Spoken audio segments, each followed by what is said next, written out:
मैं एक top tier खिलाड़ी था, अनगिनत पहचान वाला इंसान, लेकिन मेरे 6 अमीर बहनों ने मुझे ढूंढा तो उन्हें मैं एक गरीब बेसहारा चीज लगा जिसे सुरक्षा की जरूरत थी। उन्हें लगा कि इतने सालों तक अकेले रहने के बाद मैं जरूर अभाव में रहूंगा। इसलिए मेरी सबसे बड़ी बहन विक्टोरिया ने एक कार्ड निकाला और मुझे ऑफर किया। ये बिना लिमिट वाला सप्लीमेंट्री कार्ड है, जो चाहो वो लो, वो सब ले लो जो तुम्हें कभी नहीं मिला। सबकी नजरें मुझ पर थीं, हैरानी के इंतजार में, लेकिन मेरी निगाह बस उस काले कार्ड पर टिकी रही जो अनंत धन और स्नेह का प्रतीक था। शुक्रिया विक्टोरिया। जैसे ही विक्टोरिया वॉकर को लगा कि मैं उसे लेने वाला हूँ, मैंने अपना पुराना लेकिन साफ बैकपैक उठाया। वैसे ठीक है, मेरे पास अपना कार्ड है। वॉकर परिवार जम गया और विक्टोरिया की मुस्कान गायब हो गई। उसने स्वाभाविक रूप से मेरे कार्ड को देखा। उस पर किसी बैंक का नाम नहीं था, बस एक मिनिमलिस्ट रहस्यमयी डिजाइन था जो ऐसा लगा जैसे शुद्ध प्रकाश से उकेरा गया हो। ये कार्ड उसने इसके बारे में सिर्फ एक बार सुना था, दुनिया के शीर्ष पूंजीपतियों की एक गुप्त मीटिंग में, जहां यूरोप के एक प्राचीन फाइनेंशियल ग्रुप के मालिक ने इसका जिक्र किया था। कहते हैं कि जिस पास ये कार्ड हो वो इतने संसाधन जुटा सकता है कि एक छोटे देश की अर्थव्यवस्था को कुछ ही समय में हिला सके। तब उसने इसे महज एक कहानी समझकर नकार दिया था, लेकिन अब ये लेजेंडरी कार्ड उसका भाई अपने पुराने बैकपैक से आराम से निकाल रहा था। विक्टोरिया को लगा जैसे उसकी पूरी दुनिया ही हिल गई हो। उसके अपने परिवार के बैंक के अनलिमिटेड ब्लैक कार्ड को पकड़े हाथ अचानक गर्म और शर्मिंदा से लगे। दूसरी बहन टिफनी वॉकर ने विक्टोरिया को हैरान देखा और मेरे हाथ वाले कार्ड को झांककर मजाक उड़ाया। ईथन, ये कैसा कार्ड है? ये तो बिल्कुल सादा काला है। कितना सस्ता लग रहा है। इस पर बैंक का नाम भी नहीं है। क्या ये कोई गुमनाम डेबिट कार्ड है? क्या इसकी कोई लिमिट भी है? बड़ी बहन की बात सुनो, विक्टोरिया का कार्ड ले लो। ये दुनिया में कहीं भी काम करता है। तुम कुछ भी खरीद सकते हो। विक्टोरिया को होश आया और वो लगभग अपनी बेवकूफ बहन का मुंह बंद करने के लिए झपटी। गुमनाम कार्ड, लिमिट? विक्टोरिया ने टिफनी को घूरा, सोचते हुए कसम से मेरा मन है तेरा सिर खोलकर देखूं कि मोटरसाइकिल और वीडियो गेम के अलावा इसमें कुछ भरा भी है या नहीं। विक्टोरिया ने गहरी सांस ली और सावधानी से पूछा, ईथन, तुम्हारा ये कार्ड क्या ये ऑब्सिडियन बैंक का है? मैंने उसे थोड़ा हैरान होकर देखा और सिर हिला दिया। हाँ, लिमिट ठीक ठाक है, काफी है। ठीक ठाक? विक्टोरिया का चेहरा फड़क उठा। उस दिग्गज ने कहा था कि इस कार्ड की रिसोर्स जुटाने की शक्ति को ठीक ठाक तो कभी कहा ही नहीं जा सकता। उसने चुपचाप अपना ब्लैक कार्ड वापस खींच लिया, जिसे वो कभी सत्ता का प्रतीक मानती थी, और उसके चेहरे पर गर्मी महसूस होने लगी। ईथन के कार्ड के सामने उसका कार्ड वाकई थोड़ा मामूली लग रहा था। टिफनी अभी भी अनजान थी। Obsidian bank?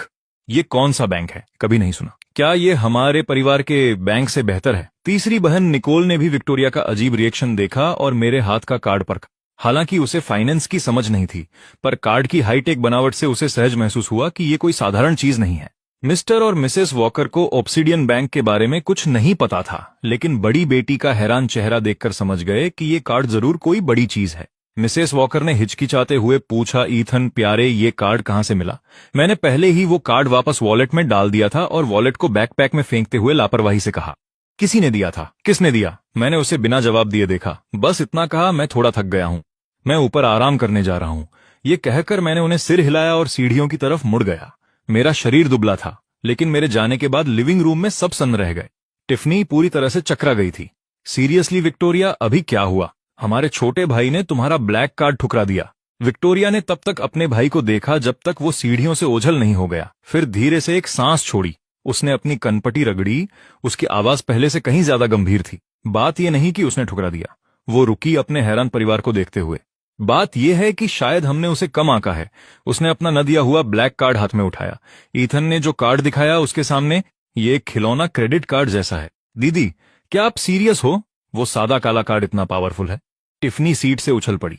विक्टोरिया ने कुछ नहीं कहा, पर उसके चेहरे के हाव भाव ही काफी थे। लिविंग रूम में फिर से सन्नाटा पसर गया। टिफनी सोफे पर गिर पड़ी और खुद से बुदबुदाने लगी। हे भगवान, आखिर मेरा भाई है कौन? अगली सुबह जल्दी टिफनी डाइनिंग रूम में दौड़ती हुई आई।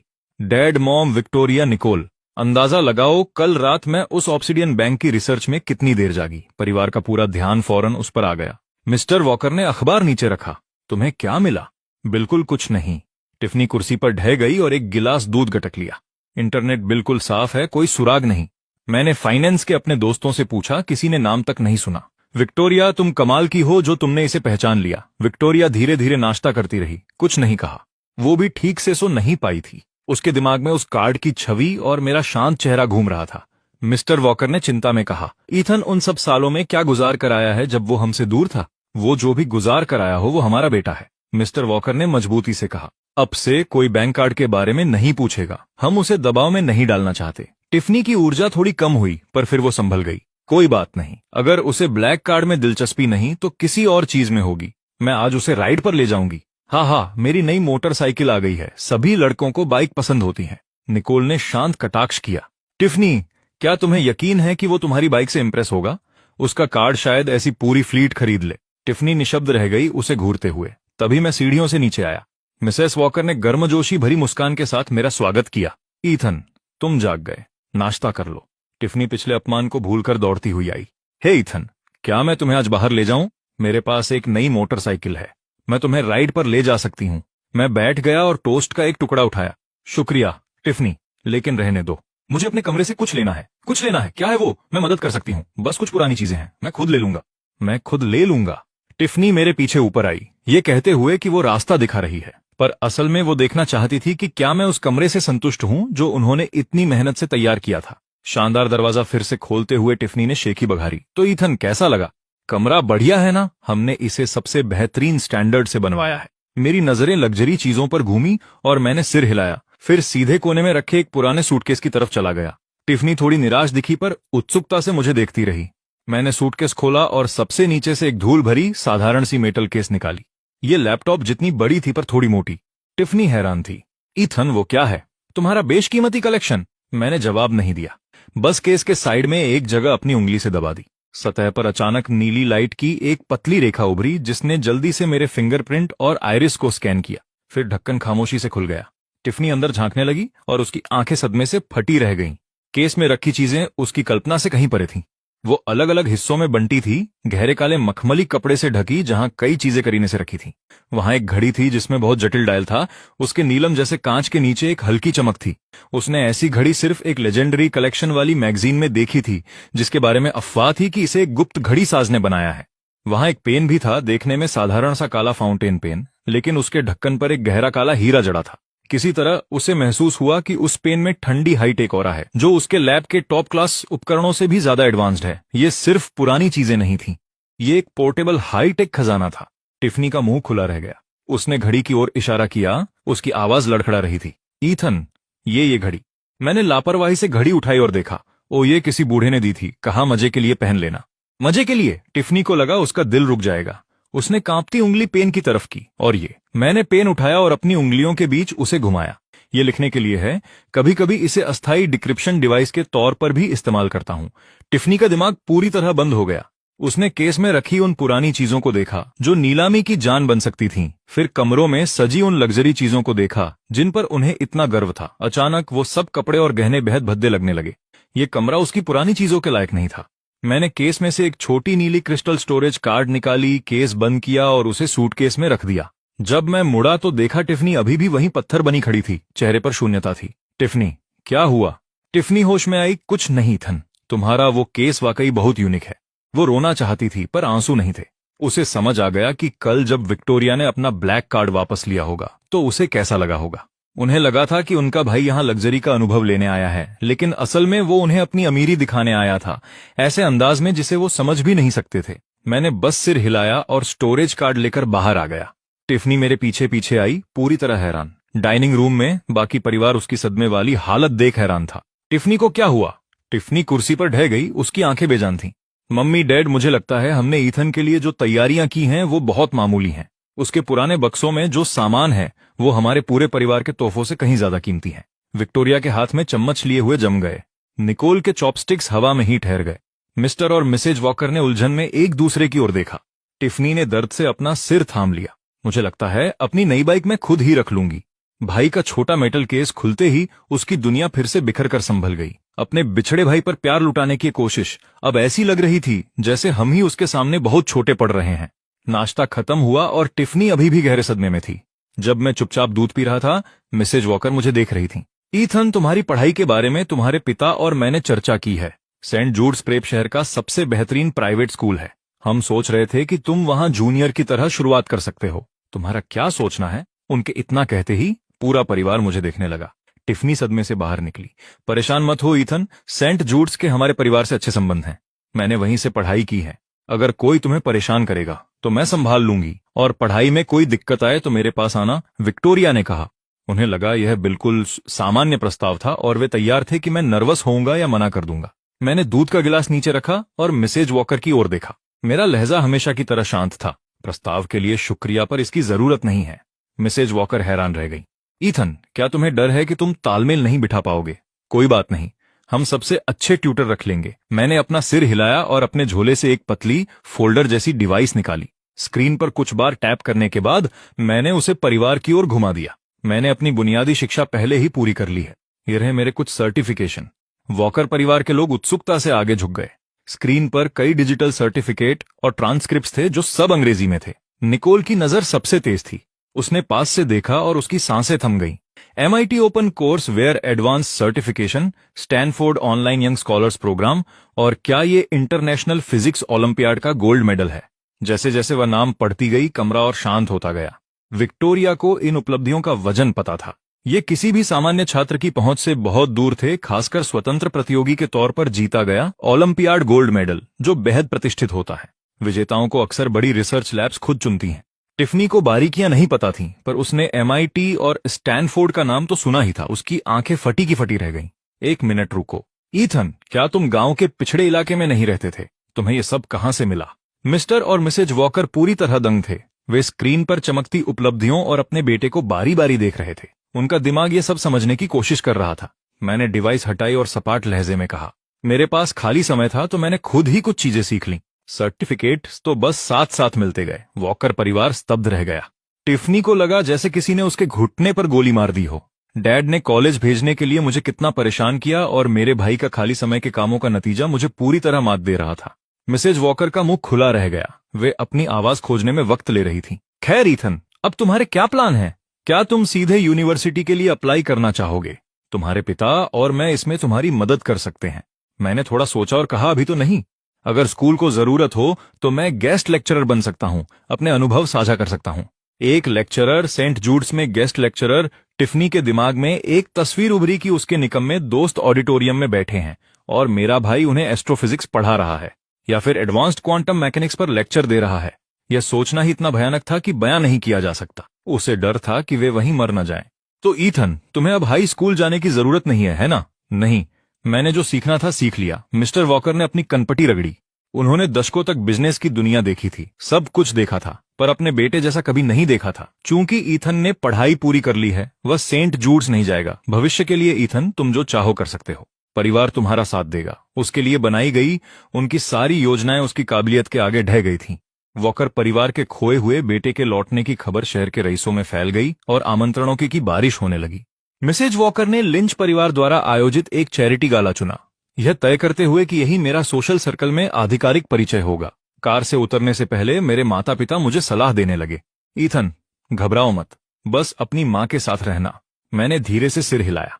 बैंक्वेट हॉल के अंदर जैसे ही हमारे माता पिता और मैं एंट्री हुई, पूरी महफिल की निगाहें हम पर टिक गईं। बहुत से लोग बातचीत करने के लिए आने लगे। उनकी नजरों में उत्सुकता और परख दोनों थी। मैं बस अपने माता पिता के साथ खड़ा रहा, संक्षिप्त, विनम्र पर दूरियां बनाए रखने वाले जवाब देता रहा। लिंच परिवार के बेटे ब्रैंडन लिंच के आसपास खड़े कुछ युवाओं ने मेरी तरफ देखा। ब्रैंडन ने तिरस्कार से होंठ सिकोड़े। वह टिफनी को पसंद करता था और मुझसे उसे स्वाभाविक नफरत थी। उस बच्चे को जिसे ये गांव से खींच लाए हैं, शायद उसे फ्रेंच मेन्यू पढ़ना भी नहीं आता होगा। उसने वाइन का गिलास उठाया और मेरी तरफ चल पड़ा। मिसेज वॉकर, ये ईथन है ना? यह काफी हैंडसम है, ब्रैंडन ने मुस्कुराकर कहा, फिर मेरी तरफ मुड़ा। उसकी आंखों में थोड़ी सी श्रेष्ठता का भाव था। ईथन, क्या यह ऐसी पार्टी में तुम्हारी पहली बार है? क्या तुम यहां ढल रहे हो? अगर कुछ समझ ना आए तो बेझिझक मुझसे पूछना। मिसेज वॉकर ने हल्की भौहें सिकोड़ी। वे कुछ बोलने ही वाली थीं कि मैंने ब्रैंडन की ओर देखा।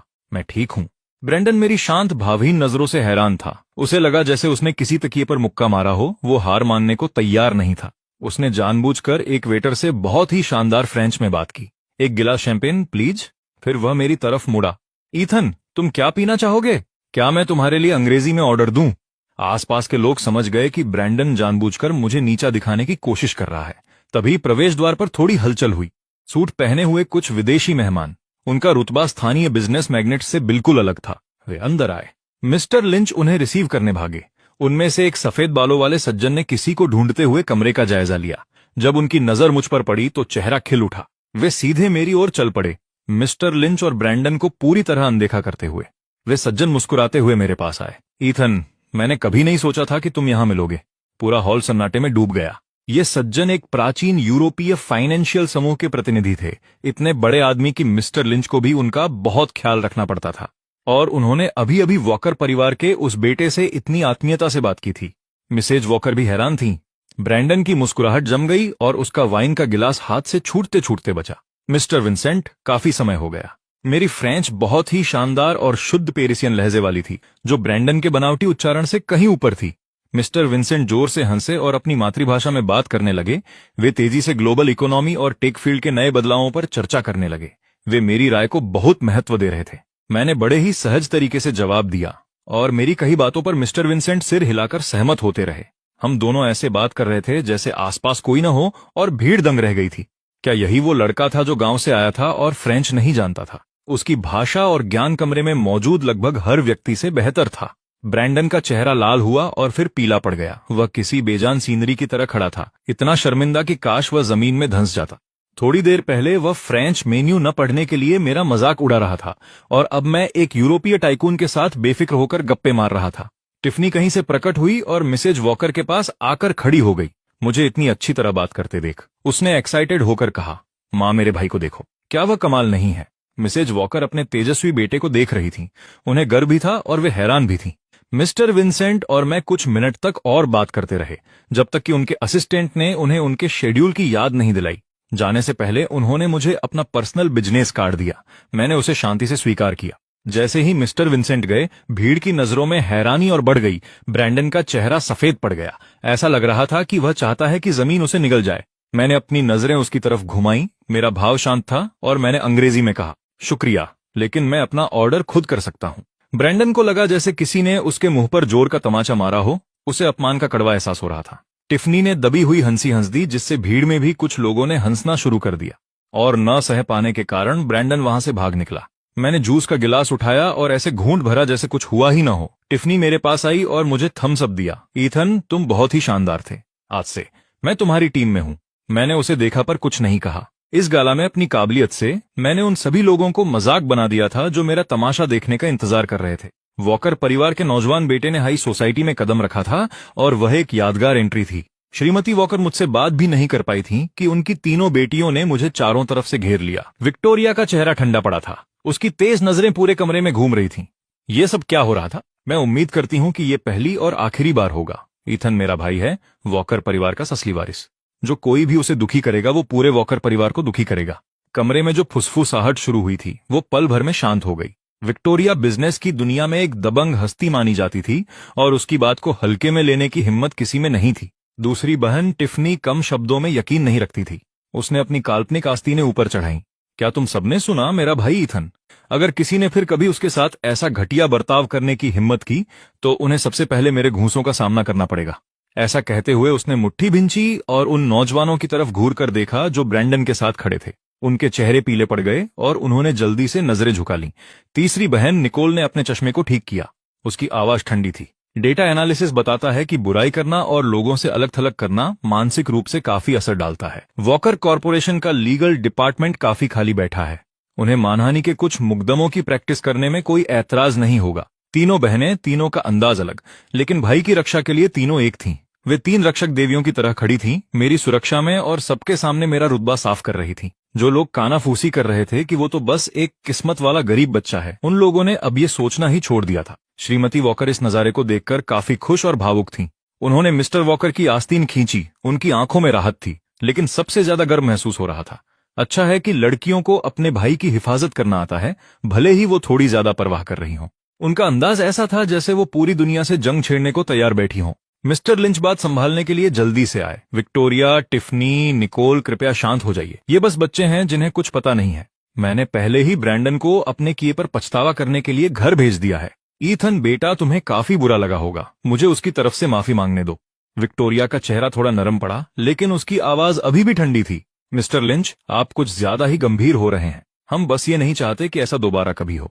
नहीं होगा, बिल्कुल नहीं होगा, घबराओ मत। ईथन, तुम्हारी बहन यहाँ है, क्या खाना पसंद करोगे? मैं तुम्हारे लिए लेकर आती हूँ। वहाँ कुछ छोटे केक रखे हैं, मैंने जांच ली है, उसमें जहर नहीं है। शुक्रिया टिफनी, मुझे भूख नहीं है। निकोल ने शांति से मुझे गर्म पानी का एक गिलास दिया। तुम काफी देर से बोल रहे हो, पानी पी लो। मैंने उससे पानी ले लिया। शुक्रिया, निकोल। मेरी तीनों बहनें मेरी बारीकी से देखभाल कर रही थीं। जब मेरा मन फल खाने का हुआ तो टिफनी दौड़ कर गई। तुम बैठो। ईथन, मैं लाती हूँ। कौन सा चाहिए? ये वाला, वो वाला, मैं सब ले आती हूँ। जब मुझे माँ से बात करनी थी तो विक्टोरिया ने रास्ता खाली कर दिया। उसकी नजरें आसपास ऐसे घूम रही थीं जैसे कोई हमलावर किसी भी पल सामने आ जाएगा। मुझे थोड़ी लाचारी महसूस हो रही थी, लेकिन बहनों को इस तरह एक बड़े दुश्मन से मुकाबला करते देखना और मेरी फिक्र करना थोड़ा अजीब पर अच्छा था। मेरे अंदर की कोई सख्त चीज थोड़ी पिघल गई थी। बाकी गाला के दौरान मैं शायद उस पूरे कमरे में सबसे खाली इंसान था।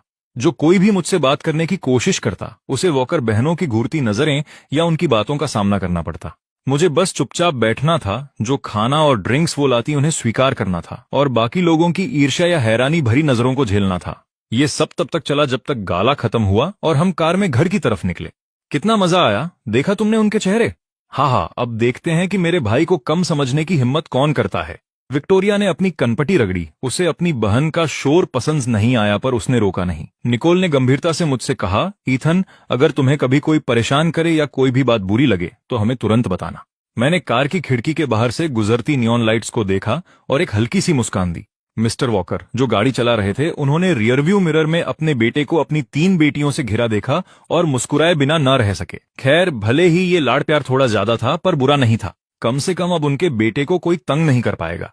इस बीच मैं, जिसे इतनी हिफाजत से रखा जा रहा था, खुद से सोच रहा था, अगली बार अगर ऐसा कोई गाला होगा तो मुझे कोई बहाना ढूंढ कर नहीं जाना चाहिए। यहाँ काफी शोर है। अगली सुबह वॉकर परिवार का बटलर अल्फ्रेड मेरे कमरे के बाहर एक प्रोफेशनल मुस्कान के साथ खड़ा था। उसके पीछे एक मेड एक ट्रे में बेहतरीन नाश्ता लिए खड़ी थी। उसने धीरे से दरवाजा खटखटाया। युवा मालिक, क्या आप जाग गए हैं? आपका नाश्ता लाया गया है। अंदर से थोड़ी आवाज आई और दरवाजा खुला, पर उसे मैंने नहीं खोला था। वह 20 साल की एक युवती थी जिसके नैन नक्श बहुत नाजुक थे। अल्फ्रेड चौंक गया। और आप कौन हैं? युवती ने बस सिर हिलाया। उसकी आवाज छोटी और साफ थी। क्लोई, युवा मालिक की असिस्टेंट। उसने तो कभी सुना ही नहीं था कि युवा मालिक का कोई असिस्टेंट है। उसने अनायास ही कमरे के अंदर झांका और देखा कि मैं पहले ही तैयार होकर खिड़की के पास एक छोटी मेज पर बैठा था। मेरे सामने एक पतली सी लैपटॉप थी जिसकी स्क्रीन पर तेजी से डेटा चल रहा था। बगल में एक पौष्टिक सप्लीमेंट का आधा गिलास था। रात को स्टाफ ने जो महंगी सजावट की थी उसे कहीं और रख दिया गया था। पूरा कमरा बेहद साफ और व्यवस्थित था, बिल्कुल किसी लेबोरेटरी की तरह ठंडा। क्लोई एक तरफ हट गई। नाश्ते की जरूरत नहीं है, युवा मालिक पहले ही नाश्ता कर चुके हैं। अल्फ्रेड ने उस अजीब से सप्लीमेंट ड्रिंक को देखा, फिर मेड के ट्रे में रखे खुशबूदार ओट्स और पेस्ट्री को। वह झिझका, लेकिन ये तो मैडम के कहने पर खास तौर पर रसोई में तैयार हुआ था। ये बहुत पौष्टिक है। क्लोई ने उसकी बात काट दी। उसके चेहरे पर कोई भाव नहीं था। मैं युवा मालिक के खाने की जिम्मेदारी लेती हूँ, जो कि पूरी तरह पोषण से भरपूर है। इन चीजों में चीनी और कैलोरी बहुत ज्यादा है, जो हेल्थ स्टैंडर्ड्स के हिसाब से ठीक नहीं है। ट्रे पकड़े हुए मेड डर गई। अल्फ्रेड ने सोचा, मेरी 10 कुक सर्विस में ये पहली बार है कि किसी ने वॉकर परिवार के शेफ के स्टैंडर्ड्स पर सवाल उठाया है। तभी मैंने काम खत्म किया, लैपटॉप बंद किया और उनकी तरफ गया। अल्फ्रेड ने जल्दी से एक मुस्कान ओढ़ी। युवा मालिक, इस नाश्ते के बारे में। क्लोई की बात सुनो, मैंने संक्षेप में कहा। अल्फ्रेड की मुस्कान उसके चेहरे पर ही जम गई। क्लोई पहले से ही सब कुछ संभाल रही थी। इसके अलावा मैं युवा मालिक के कपड़े धोने और कमरा साफ रखने की भी जिम्मेदारी लूंगी। बाकी स्टाफ को बता दें कि बिना अनुमति के कमरे में ना आए। क्या कुछ और? नहीं, कुछ और नहीं, अल्फ्रेड ने सहज ही जवाब दिया और वहां से निकला। गलियारे में मेड फुसफुसाई, अल्फ्रेड वो असिस्टेंट, क्लोई वो कितनी। परिवार के मामलों पर चर्चा करना हमारा काम नहीं है। वह डाइनिंग रूम लौटा और मिस्टर और मिसेज वॉकर को सुबह की घटना बताई जो नाश्ता कर रहे थे। स्थिति यह है, सर, मैडम, लगता है युवा मालिक को घर के स्टाफ की सर्विस की जरूरत नहीं है। एक असिस्टेंट, ईथन अपने साथ एक असिस्टेंट लाया है और नाश्ता भी। वो कोई पौष्टिक सप्लीमेंट पीता है। कैसा सप्लीमेंट?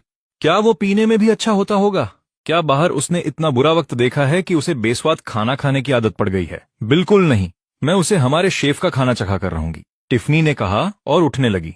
बैठी रहो, मिस्टर वॉकर ने आदेश दिया। क्या तुमने अल्फ्रेड की बात नहीं सुनी? उसका असिस्टेंट बहुत प्रोफेशनल है। जाकर कोई मुसीबत मत खड़ी करना, टिफनी ने पलटकर कहा। मैं कैसे मुसीबत खड़ी कर रही हूँ? मैं तो बस उसकी फिक्र कर रही हूँ। निकोल ने शांति से स्थिति का विश्लेषण किया। अल्फ्रेड के वर्णन के अनुसार क्लोई का व्यवहार बहुत ही कुशल है, जिससे लगता है कि उसने प्रोफेशनल ट्रेनिंग ली है। ईथन की लाइफस्टाइल शायद हमसे अलग हो। बदलाव थोपने से गलत प्रतिक्रिया मिल सकती है। ईथन जो चाहता है वही होगा, मिस्टर वॉकर ने अल्फ्रेड को निर्देश दिया। अब से युवा मालिक से जुड़ी हर बात उनके और उनकी असिस्टेंट की पसंद के हिसाब से की जाएगी। जी सर, अल्फ्रेड ने झुककर जवाब दिया। टिफनी कुर्सी पर गिरते हुए बुदबुदाई, मैं तो बस चाहती थी कि वो कुछ अच्छा खाए। कुछ देर बाद जब विक्टोरिया काम पर जा रही थी, वह बगीचे से गुजरी और देखा कि क्लोई टैबलेट पर कुछ लिख रही थी, जबकि मैं एक कीमती ऑर्किड के सामने खड़ा था, धीरे से उसकी पत्तियां छू रहा था। क्लोई ने रिपोर्ट दी, सर, मिट्टी की नमी 0.7% से ज्यादा है। धूप का एक्सपोजर आज 5 मिनट बढ़ाना होगा। इसके अलावा तीसरी पत्ती के नीचे कुछ कीट देखे गए हैं, उन्हें मार्क कर दिया गया है। मेरी सलाह है कि नेनोजो 5 मिलीलीटर बायो एजेंट 3 लगाया जाए। मैंने सिर हिलाया। ठीक है, इसे देख लो। विक्टोरिया वहीं रुक गई। उसे लगा जैसे उसके भाई की दुनिया और उनकी दुनिया अलग अलग डायमेंशन में जी रही है। वह चुपचाप वहां से निकल गई। लंच के समय क्लोई और मैं डाइनिंग रूम में नहीं आए। अल्फ्रेड रिपोर्ट देने आया। मिस क्लोई ने युवा मालिक के लिए लंच तैयार करने के लिए किचन का इस्तेमाल किया। वह ऊपर भेज दिया गया है। श्रीमती वॉकर ने मेज पर फैले खाने को देखा और आह भरी। वह बहुत ही आत्मनिर्भर है। टिफनी ने मेज पर सजा खाना देखा और अचानक उसकी भूख मर गई। मुझे ये देखना है कि उसके असिस्टेंट का बनाया वो पौष्टिक खाना कैसा होता है। पहली बार पूरे वॉकर परिवार को एहसास हुआ कि इस लड़के को शायद उनकी जरूरत थी। टिफनी सोफे पर लेटी गेम खेल रही थी, तभी उसका फोन पागलों की तरह बजने लगा। ये उसके दोस्तों का ग्रुप चैट था। टिफ, ट्विटर चेक कर, तुम्हारा भाई ट्रेंड कर रहा है। असली वॉकर लड़का कितना हैंडसम है। ये किस मीडिया आउटलेट ने खींची है? एंगल थोड़ा अजीब है, पर कसम से वो बहुत हॉट है। टिफनी की धड़कनें तेज हो गईं। ये सब क्या हो रहा था? उसने ट्रेंडिंग लिस्ट देखी और सच में वहां #वॉकर इंस्टेंस लिखा था। उसे खोलने पर चैरिटी गाला की कुछ अनकही तस्वीरें दिखीं। कमेंट सेक्शन तो पहले से ही फट रहा था। हे भगवान, क्या ये वही लड़का है जिसे उन्होंने कहीं दूर से ढूंढा था? वो बहुत खूबसूरत है, आंखों के लिए एक दावत है। मुझे 3 मिनट दो, मुझे इस लड़के के बारे में पूरी जानकारी चाहिए। क्या ये सिर्फ मुझे लग रहा है या ये थोड़ा घमंडी दिखता है? इसके चेहरे पर लिखा है कि मुझे सबसे नफरत है। अरे देखो, कोई जल रहा है। उसे घमंडी होने का पूरा हक है। टिफनी ने कमेंट्स पढ़े, खासतौर पर आलोचना वाले, और उसका गुस्सा भड़क उठा। उनकी हिम्मत कैसे हुई मेरे भाई के बारे में ऐसे बात करने की? मैं इन्हें बर्बाद कर दूंगी। पर जैसे ही उसने कीबोर्ड पर उंगलियां रखीं, पेज अटक गया और फिर जबरदस्ती रिफ्रेश हो गया। ट्रेंडिंग टॉपिक गायब हो चुका था। वो हैशटैग जो कुछ पल पहले तक हलचल मचा रहा था, अब वो पेज नॉट फाउंड बता रहा था। टिफनी हैरान होकर घूरने लगी। उसने ऐप रीलोड की, लेकिन टॉपिक ट्रेंडिंग लिस्ट से ऐसे गायब था जैसे कभी था ही नहीं। जब उसने कीवर्ड सर्च किए तो उससे जुड़ी ट्वीट्स रियल टाइम में गायब हो रही थीं। क्या वॉकर कॉर्प की पीआर टीम इतनी तेजी से काम कर सकती है? उसने बुदबुदाते हुए कहा। उसने फैमिली ग्रुप चैट खोली और एक मैसेज भेजा। किसने इसे हटाने का आदेश दिया? काफी तेज था। विक्टोरिया ने फौरन जवाब दिया, कौन सा ट्रेंडिंग टॉपिक? निकोल ने जोड़ा, टिफनी, मैं अभी लैब में थी। पीआर विभाग को ऐसा कोई निर्देश नहीं मिला है। उस शाम क्या हुआ था? जब विक्टोरिया और निकोल घर पहुंची, टिफनी ने वो घटना बताई। विक्टोरिया ने तुरंत पीआर हेड को फोन लगाया, जो खुद उलझन में था। उसने कहा कि वो इस मुद्दे की रिपोर्ट करने ही वाला था, पर इससे पहले कि वो कुछ करता, टॉपिक साफ हो चुका था और सफाई बहुत ही बारीकी से की गई थी। हमारे लोग नहीं थे, परिवार नहीं था, तो किसने किया? किसी नेक इंसान ने। मैं जो चुपचाप बैठकर किताब पढ़ रहा था, नजर तक नहीं उठाई, बहुत शोर था। मैंने उसे हटवाया। मेरी उंगली मेरी टैबलेट स्क्रीन पर सहजता से चली। लिविंग रूम में सन्नाटा पसर गया। 5 वॉकर की नजरें मुझ पर टिक गईं। उसने ये कैसे हटाया? वो तो इतनी देर से बस किताब पढ़ रहा था। टिफनी का मुंह इतना खुल गया था कि उसमें एक अंडा समा जाए। ईथन, तुमने ये कैसे किया? मैंने अपनी पलकें उठाईं और उसे ऐसी नजर से देखा जैसे कह रहा हूं, क्या ये मुश्किल था? मैंने एक मैसेज भेजा। मैंने सादगी से कहा, मैसेज भेजा। तुम किसे मैसेज करोगे कि ट्विटर ट्रेंड पलक झपकते ही बिना निशान छोड़े गायब हो जाए? विक्टोरिया ने ऑब्सिडियन बैंक कार्ड के बारे में सोचा और उसका दिल जोरों से धड़कने लगा। क्या उसने सिर्फ एक मामूली गॉसिप ट्रेंड को हटाने के लिए उस कार्ड के पीछे के संसाधनों का इस्तेमाल किया? निकोल की आंखों में गहरी जिज्ञासा चमक उठी। उसे लगा कि उसके छोटे भाई को जानने का उसका सफर अब एक नए और दिलचस्प मोड़ पर आ गया है। मिस्टर और मिसेस वॉकर ने एक दूसरे को देखा। दोनों की आंखों में एक जैसी हैरानी और उलझन थी। टिफनी सोफे पर मेरे बगल में झपटी। उसकी आंखें चमक रही थीं। ईथन, सच बताओ, क्या तुम ट्विटर के सीईओ को जानते हो या तुम कोई सीक्रेट टॉप लेवल हैकर हो? मैंने अपनी किताब बंद की, खड़ा हुआ और उसकी बहुत ज्यादा उत्सुक नजरों से बचकर निकल गया। मेरा लहजा सपाट रहा। मैं बस कुछ ऐसे दोस्तों को जानता हूं जो डेटा क्लीन अप का काम करते हैं। ये कहकर मैं अपनी किताब लेकर ऊपर चला गया। मैंने वॉकर परिवार को लिविंग रूम में पत्थर जैसा बना दिया। डेटा क्लीन अप करने वाले कैसे दोस्त होते हैं जो ट्विटर ट्रेंड को कचरे की तरह साफ कर सकते हैं? खत्म हो गया। मुझे लगता है कि मेरा भाई यहाँ फैमिली रियूनियन के लिए नहीं आया, वो हमें असलियत दिखाने आया है, टिफनी ने बुदबुदाया। विक्टोरिया ने अपनी दुखती कनपटी रगड़ी और सोफे पर पीछे झुक गई। पहली बार उसे लगा कि अरबों डॉलर की कंपनी चलाना अपने भाई के व्यवहार को समझने से कहीं ज्यादा आसान है। मिस्टर वॉकर ने अल्फ्रेड को निर्देश देने से पहले एक लंबा सन्नाटा लिया। अब से हमें ईथन के बारे में ऑनलाइन जानकारी की चिंता करने की जरूरत नहीं है। वो जानता है कि क्या करना है। उसे आखिरकार समझ आ गया। वे अपने बेटे की रक्षा करना चाहते थे, लेकिन उनका बेटा एक परमाणु स्तर का रक्षा कवच था। उस पर लाड लुटाने की ये कोशिश डरावनी और मजाकिया साबित हो रही थी। इस बीच इन सबकी वजह मैं अपने कमरे में लौटा और क्लोई को एक सीधा सा आदेश दिया, भविष्य में ऐसी किसी भी बेकार की जानकारी को सीधे हैंडल कर लेना। जी सर। ऐसा लगा जैसे मैंने बस एक मक्खी को मारा हो। देर रात मिस्टर वॉकर अपनी स्टडी में बैठे थे, कंप्यूटर स्क्रीन पर माथे पर बल लिए। उस पर मेरे पिछले 18 वर्षों की जांच रिपोर्ट थी, जो लगभग पूरी तरह खाली थी। जांच अज्ञात प्रतिरोध से टकराई, बार बार उच्च स्तरीय जानकारी फायरवॉल को सक्रिय किया। आगे की पूछताछ बंद करने की सलाह दी जाती है। जोखिम का स्तर अत्यधिक उच्च। काश। मिस्टर वॉकर ने अपना माथा रगड़ा, लाचारी की एक लहर महसूस करते हुए।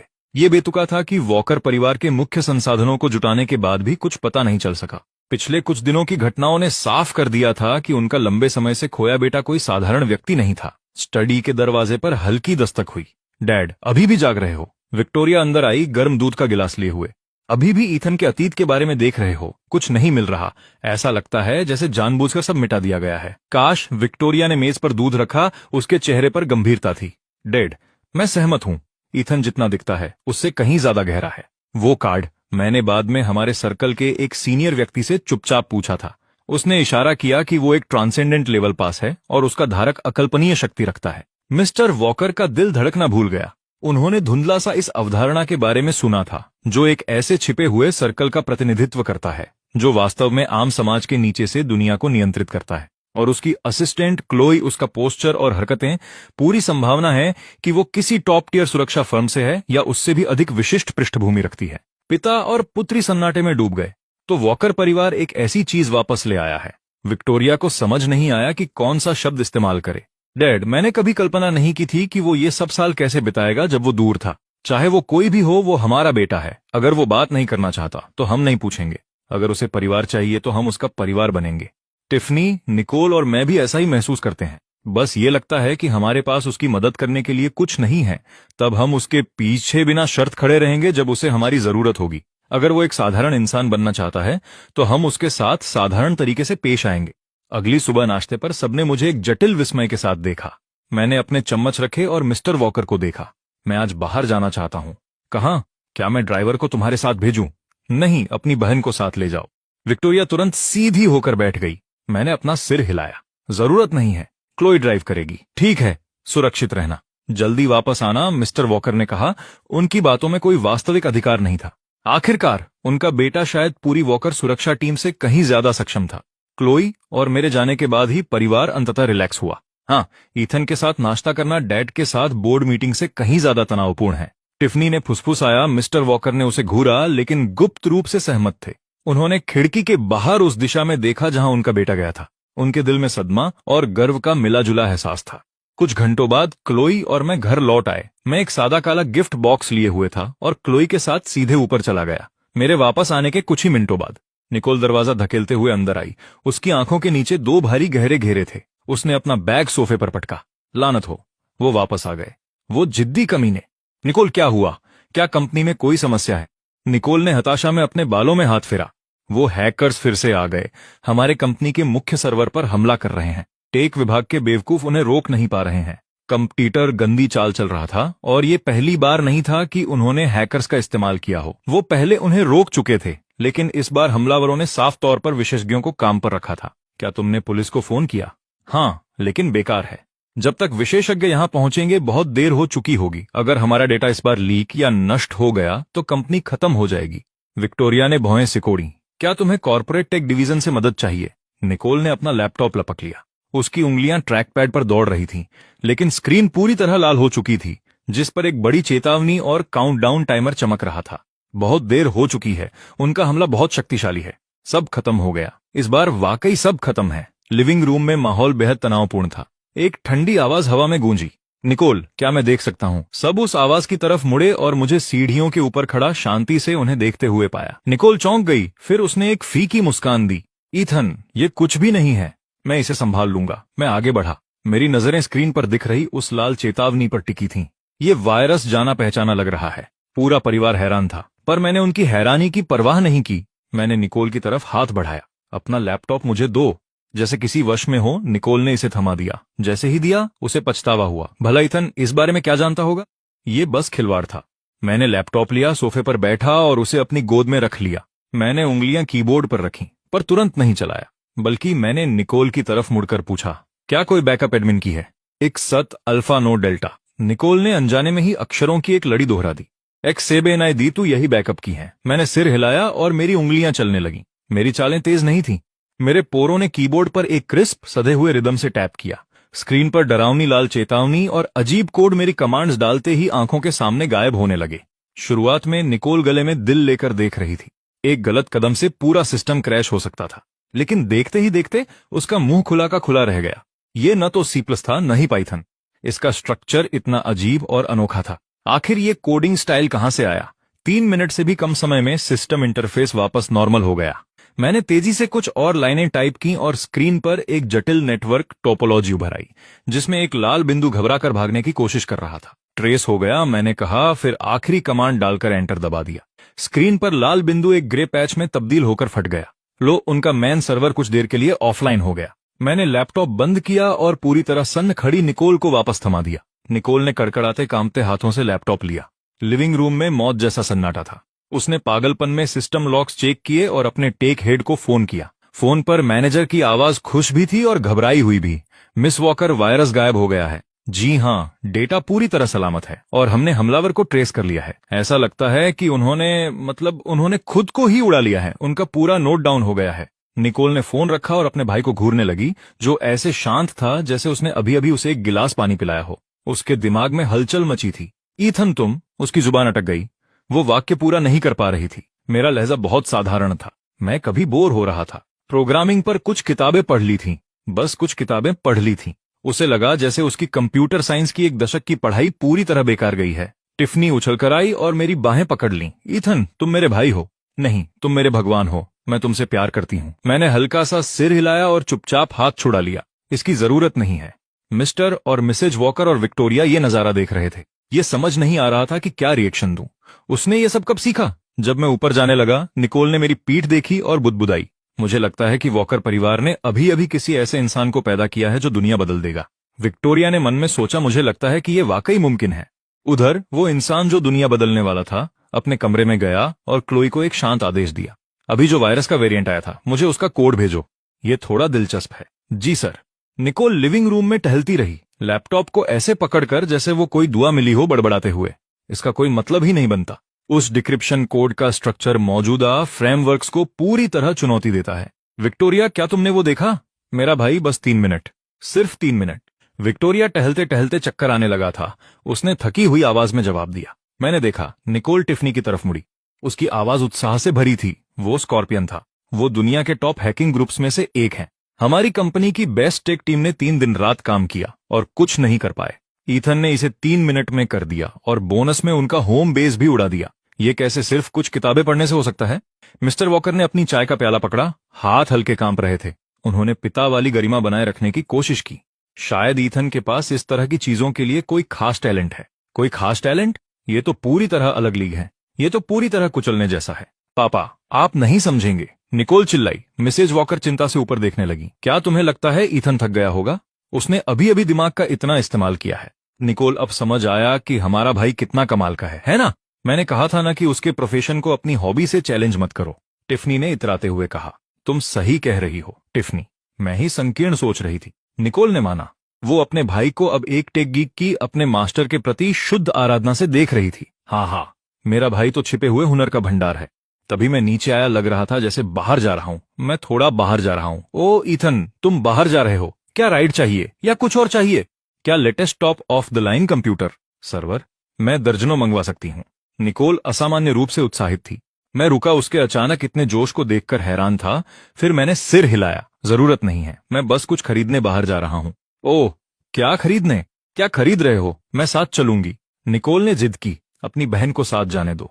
मिसेज वॉकर तुरंत बोल पड़ी। पूरा परिवार अब मेरे साथ किसी राजा जैसा व्यवहार करने को तैयार था। मैंने निकोल के उतावले चेहरे को देखा, 2 सेकंड रुका और दोहराया, मैंने बस अतीत में कंप्यूटर के बारे में थोड़ा सा सीखा था। पूरा परिवार सोचने लगा, थोड़ा सा?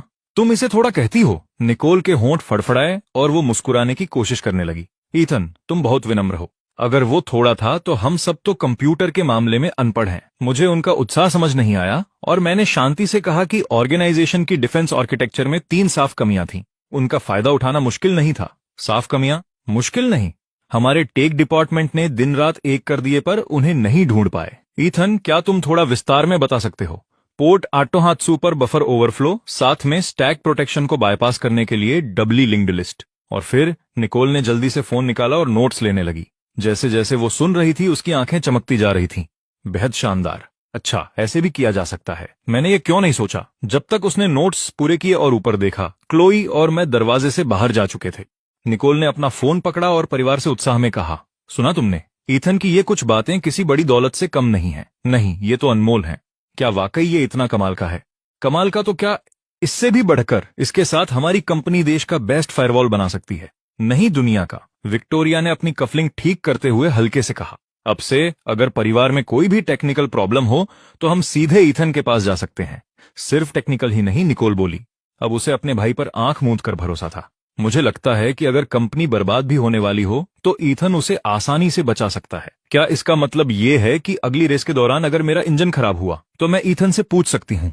टिफनी ने पूछा। पूरा परिवार उसे ऐसे देख रहा था जैसे वो कोई बेवकूफ हो। टिफनी ने शर्मिंदगी में अपना मुंह बंद कर लिया। मिस्टर वॉकर ने गहरी सांस ली। संक्षेप में, अब से ईथन जो कहे वही आखिरी है। अगर वो कहे कि वो थोड़ा जानता है तो हम मान लेंगे कि वो अरबों चीजें जानता है। वॉकर परिवार के सभी सदस्यों ने गंभीर सहमति में सिर हिलाया। उन्होंने आखिरकार इस नई सच्चाई को पूरी तरह स्वीकार कर लिया था। उनका छोटा मास्टर साक्षात चल फिरता सर्वशक्तिमान चीट कोड था। मिसेज वॉकर चीन में एक बीमारी से पीड़ित थीं। यह एक पुरानी बीमारी थी जिसे वह दवाइयों से संभालती थीं।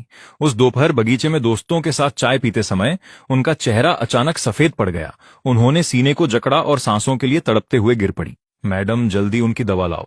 हेलो डॉक्टर इवांस, जल्दी वॉकर एस्टेट पहुंचिए। मिसेज वॉकर को दौरा पड़ा है। खबर सुनते ही मिस्टर वॉकर और उनकी तीनों बेटियां दफ्तरों और स्कूलों से भागते हुए घर पहुंचे। डार्लिंग, डरो मत, डॉक्टर रास्ते में ही है, बस हिम्मत बनाए रखो। मम्मी, वो दवा क्या आपने ली? मैंने ली थी, लेकिन इस बार शायद कोई असर नहीं हो रहा। मिसेज वॉकर ने कमजोरी से सिर हिलाया। परिवार के डॉक्टर इवांस हड़बड़ाहट में पहुंचे। मिस्टर वॉकर, यह दौरा बहुत गंभीर है। आम दवाइयां काम नहीं कर रही हैं। हमें इन्हें तुरंत अस्पताल ले जाना होगा। तो हम किसका इंतजार कर रहे हैं? गाड़ी तैयार करो, विक्टोरिया ने सख्ती से आदेश दिया। सबसे नजदीकी अस्पताल के लिए मैं नीचे आया और अपनी मां को सोफे पर दर्द से कराहते देखा। मेरी भौहें हल्की सी तन गईं। मैं तेजी से भीड़ को चीरते हुए आगे बढ़ा। ईथन, यह तुम्हारी सोच से कहीं ज्यादा गंभीर है। कोई बेवकूफी मत करना, डॉक इवांस ने चेतावनी दी। टिफनी ने मुझे रोकने की कोशिश की पर मैंने अनसुना कर दिया। मैंने घुटने के बल बैठकर अपनी उंगलियों से मिसेज वॉकर की कलाई का प्रेशर पॉइंट दबाया। उन्हें छोड़ दो, डॉक्टर इवांस चिल्लाए। बिना पीछे देखे मैंने कहीं से एक छोटा मेटल केस निकाला, उसे खोला जिसमें बालों जैसी महीन सुइयां थीं। मेरी उंगलियों ने एक सुई उठाई और उसे मिसेज वॉकर की गर्दन के पास एक प्रेशर पॉइंट में लगा दिया। यह पागलपन है, डॉक्टर इवांस गुस्से में चिल्लाए। तुम ऐसे ही एक्यूपंक्चर नहीं कर सकते। तभी मिसेज वॉकर की तेज सांसें साफ तौर पर धीमी होने लगी। हालांकि वे अभी भी कमजोर थीं, लेकिन उनका दर्द काफी हद तक कम हो गया था। सब दंग रह गए। मैंने सुई हटाई, केस से एक छोटा नोटपैड और पेन निकाला और जड़ी बूटियों की एक सूची और उनकी मात्रा लिखी। मैंने पन्ना फाड़ा और हैरान डॉक्टर इवांस के हाथ में थमा दिया। इस पर्चे के हिसाब से ये जड़ी बूटियां लाओ। 3 कप पानी उबालकर 1 कप कर देना। मेरे लहजे में बहस की कोई गुंजाइश नहीं थी। डॉक्टर इवांस ने अनजाने में ही कागज थाम लिया। उनकी आंखें अविश्वास से फैल गईं। खोया हुआ ट्रैंक्विल हार्ट डिकॉक्शन। तुम्हें यह कैसे पता? मैं अभी जाता हूं। डॉक्टर इवांस ने नुस्खे को किसी पवित्र ग्रंथ की तरह सीने से लगाया और चिल्लाते हुए भाग गए। जल्दी शहर की दुकान पर। नहीं, मैं खुद ही जाऊंगा। लिविंग रूम में फिर से अजीब सी खामोशी छा गई। हर कोई मुझे घूर रहा था। मिसेज वॉकर ने मेरा हाथ पकड़ा, उनकी आंखों से आंसू बह रहे थे। ईथन, क्या तुम ये सब करना जानते हो? मैंने बहुत पहले एक पुराने पारंपरिक वैद्य से थोड़ा सीखा था। टिफनी का मुंह खुला का खुला रह गया। उसे लगा कि थोड़ा सीखा है कहने का मतलब ही बदल गया है। निकोल पागलों की तरह नोट्स टाइप कर रही थी। उसकी आंखों में चमक थी। सब्जेक्ट ने पारंपरिक चिकित्सा का एक खोया हुआ तरीका सीख लिया है। विक्टोरिया ने मेरे शांत चेहरे को देखा और पहली बार उसे पूरी स्पष्टता से महसूस हुआ कि उसके भाई की काबिलियत और अनुभव उनकी कल्पना से बहुत परे हैं। मिस्टर वॉकर ने अपनी पत्नी का सुधरा हुआ रंग देखा। उनके दिल में अभी भी थोड़ा डर था। भगवान का शुक्र है कि ईथन घर पर था। मिसेज वॉकर ने मेरा हाथ कसकर पकड़ रखा था। ईथन बेटा, क्या मैं ठीक हो जाऊंगी? हाँ, समय पर दवा लेना, यह कोई बड़ी बात नहीं है, मैंने लापरवाही से कहा, जैसे मैंने उनके कंधे से बस धूल झाड़ी हो। जल्द ही डॉक्टर इवांस काढ़ा लेकर लौटे और खुद मिसेज वॉकर को पिलाया। उनका चेहरा स्वस्थ गुलाबी रंग का हो गया और वह खुद बैठने के काबिल भी हो गई। एक चमत्कार, यह वाकई एक चमत्कार है। डॉक्टर इवांस ने उत्सुकता से पूछा, यंग मास्टर वॉकर, यह नुस्खा, यह एक्यूपंक्चर तकनीक तुमने कहाँ पढ़ाई की? मैं खड़ा हो चुका था और अपना मेटल केस पैक कर लिया था। मैंने बस जवाब दिया, गांव के एक बूढ़े आदमी से। इसके साथ ही मैं मुड़ा और ऊपर चला गया, वॉकर परिवार और डॉक्टर इवांस को पीछे छोड़ते हुए। उनके दिमाग चकरा रहे थे। टिफनी ने मेरे जाते हुए शरीर को देखा और कहा, अब अगर ईथन मुझसे कहे कि वह भगवान को जानता है तो मैं विश्वास कर लूंगी। मिस्टर वॉकर ने लंबी सांस ली और अल्फ्रेड को निर्देश दिया, अब से मैडम की सेहत को लेकर ईथन की राय ही सर्वोपरि है। जी सर, वह आखिरकार समझ गए थे। उनका बेटा एक चलता फिरता विश्वकोश और एक महान चिकित्सक था। दवा पीकर मिसेज वॉकर गहरी नींद में सो गईं। उनका चेहरा गुलाबी और सांसें स्थिर थीं। डॉक्टर इवांस पास खड़े थे, नुस्खे को किसी बेशकीमती खजाने की तरह थामे हुए और बुदबुदा रहे थे। यह तालमेल, यह शानदार मिश्रण, यह साहसी लेकिन सटीक मात्रा, यह निश्चित रूप से एक खोया हुआ प्राचीन फॉर्मूला है। यंग मास्टर वॉकर एक जीनियस हैं। मिस्टर वॉकर ने अपनी बेटियों को अपने काम पर जाने को कहा, जबकि वे पत्नी के पास बैठे रहे। उनका मन अभी भी उथल पुथल में था। वे अपने बेटे की चुस्त सुई और शांत व्यवहार की छवि बार बार याद कर रहे थे। जब वे लिविंग रूम में गए तो देखा कि उनकी तीनों बेटियां कहीं नहीं गई थीं। वे सब सोफे पर बैठी थीं, उनके चेहरों पर मिले जुले भाव थे। डैड, क्या आपने देखा? ईथन ने बस कुछ जल्दी से किया और मम्मी ठीक हो गईं। निकोल की आंखें चमक रही थीं। उसने मेरे आने से पहले और बाद में अपनी मां की हृदय गति और ब्लड प्रेशर के डेटा का तुलनात्मक विश्लेषण कर लिया था। इसका असर अविश्वसनीय रूप से गहरा है। वो नुस्खा मैंने डेटाबेस में चेक किया। उसका नाम ट्रैंक्विल हार्ट डिकॉक्शन केवल कुछ बिखरे हुए प्राचीन ग्रंथों में मिलता है। विक्टोरिया, जो सबसे शांत थी, उसकी आंखों में भी हैरानी थी। डॉक्टर इवांस ने कहा कि अगर हम उन्हें अस्पताल ले जाते और सबसे आधुनिक उपकरण इस्तेमाल करते तो भी नतीजे ईथन जितने अच्छे और तेज न होते। चारों एक दूसरे को देखने लगे और फिर खामोश हो गए। मुझे जाकर उससे पूछना होगा कि ये क्या है, उसके पास और कितने राज हैं जो हमें नहीं पता, टिफनी ने कहा और सीढ़ियां दौड़कर चढ़ गई। मेरा दरवाजा थोड़ा खुला था। मैं डेस्क पर बैठा था, शायद कंप्यूटर पर कुछ डेटा प्रोसेस कर रहा था। क्लोई मेरे पास चुपचाप खड़ी थी। टिफनी ने दरवाजा खटखटाया और अपनी सबसे मनमोहक मुस्कान बनाई। ईथन, क्या तुम व्यस्त हो? हाँ, मम्मी के लिए वो नुस्खा और वो एक्यूपंक्चर, वो वाकई कमाल था। तुमने ये किससे सीखा? मिस्टर वॉकर, विक्टोरिया और निकोल भी अंदर आ गए। उनके चेहरे उत्सुकता से भरे थे। मेरी नजर उन पर पड़ी और मैंने सपाट जवाब दिया, यह एक देहाती इलाज है जो मैंने गांव के एक बूढ़े वैद्य से सीखा था। टिफनी का मुंह फड़कने लगा। गांव कैसा होता है जो ऐसे जीनियस पैदा करता है? शायद मुझे कभी वहां जाकर क्लास लेनी चाहिए। मैंने कोई जवाब नहीं दिया। मेरा इरादा बूढ़े वैद्य का पता बताने का बिल्कुल नहीं था। विक्टोरिया ने एक और तरीका आजमाया। ईथन, तुमने और क्या क्या सीखा है कंप्यूटर के अलावा? मैंने हर चीज का थोड़ा थोड़ा ज्ञान लिया है। ईथन, जब तुम थोड़ा कहते हो तो किस तरह की बात कर रहे हो? जैसे आज किया था। मैंने गंभीरता से सोचते हुए बाहर बगीचे में एक टेढ़े मेढ़े पेड़ की तरफ इशारा किया। शायद उस माली से थोड़ा ज्यादा जो इस पेड़ की छंटाई करता है। उन्होंने मेरी उंगली का पीछा किया और मिस्टर माइकल्स को देखा।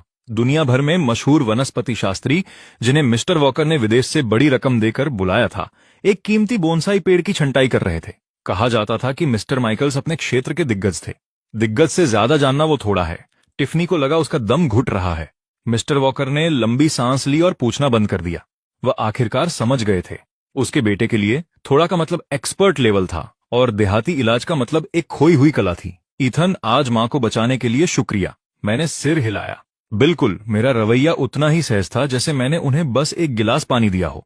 चारों लोग कमरे से बाहर निकले। धीरे से दरवाजा बंद कर दिया। गलियारे में टिफनी ने अपने बाल नोच लिए। बहनों, क्या तुमने सुना? वह मिस्टर माइकल्स से भी ज्यादा जानता है।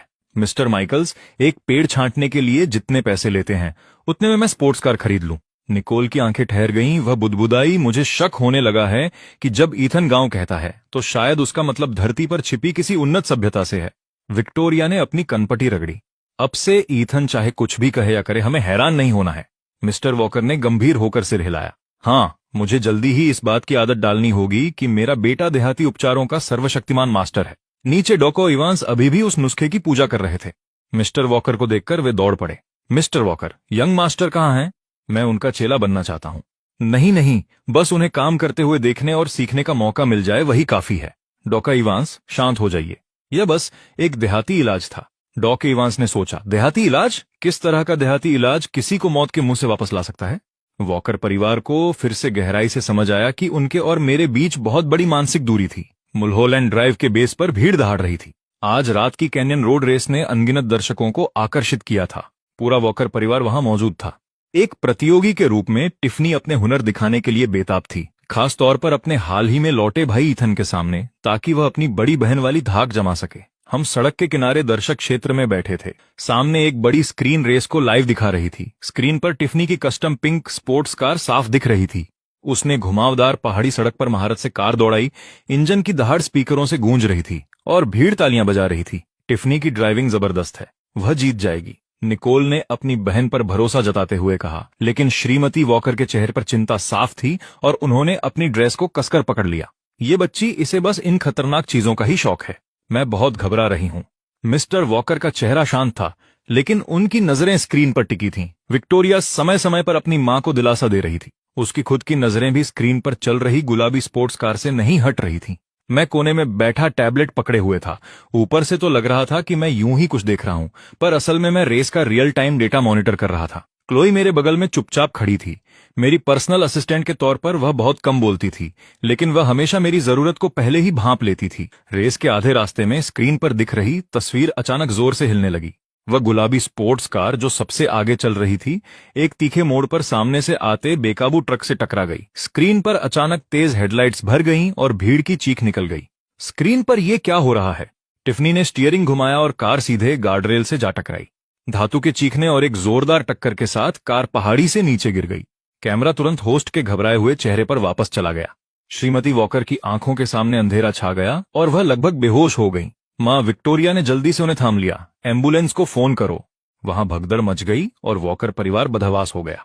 निकोल ने तुरंत अपना लैपटॉप निकाला ताकि टिफनी का फोन ट्रैक कर सके, लेकिन घाटी में सिग्नल बहुत कमजोर था। स्क्रीन पर सिर्फ एक धुंधला सिग्नल रेडियस दिख रहा था, जिससे उसकी सटीक लोकेशन पता लगाना नामुमकिन था। अब हम क्या करें? हमें उसकी सही लोकेशन नहीं मिल रही है। रेस्क्यू टीम उसे ढूंढेगी कैसे? श्रीमती वॉकर फूट फूट कर रो रही थी। मिस्टर वॉकर का चेहरा सख्त था और वह बार बार रेस्क्यू हेल्पलाइन पर फोन लगाने की कोशिश कर रहे थे, लेकिन संपर्क नहीं हो पा रहा था। तभी मैंने ऊपर देखा। लैटिट्यूड 4-5 डिग्री नॉर्थ, लॉन्गिट्यूड एनो आता है 308 डिग्री वेस्ट। ये कोऑर्डिनेट्स रेस्क्यू टीम को भेजो। इथन, तुम्हें इतनी सटीकता से कैसे पता? सिग्नल कटने से ठीक पहले मैंने उसके फोन से आखिरी लोकेशन पकड़ी थी। मैंने इलाके की बनावट और गिरने की दिशा के हिसाब से पोजीशन कैलकुलेट की है। मैंने शांत आवाज में कहा। मेरी उंगलियां अभी भी टैबलेट पर तेजी से चल रही थीं। विक्टोरिया के पास सवाल करने का वक्त नहीं था। उसने तुरंत रेस्क्यू टीम को जगह बता दी, लेकिन थोड़ी देर बाद रेडियो पर एक परेशान आवाज आई। वहां की ढलान बहुत खड़ी है। उस जगह तक पहुंचने में हमें 24 मिनट और लगेंगे। हमारे पास इतना वक्त नहीं है। 40 मिनट। टिफनी शायद तब तक न बच पाए। मिस्टर वॉकर बेचैनी से टहलने लगे। सर, मुझे जाने दें। मैंने प्रोफेशनल ट्रेनिंग ली है, मैं कर सकती हूँ।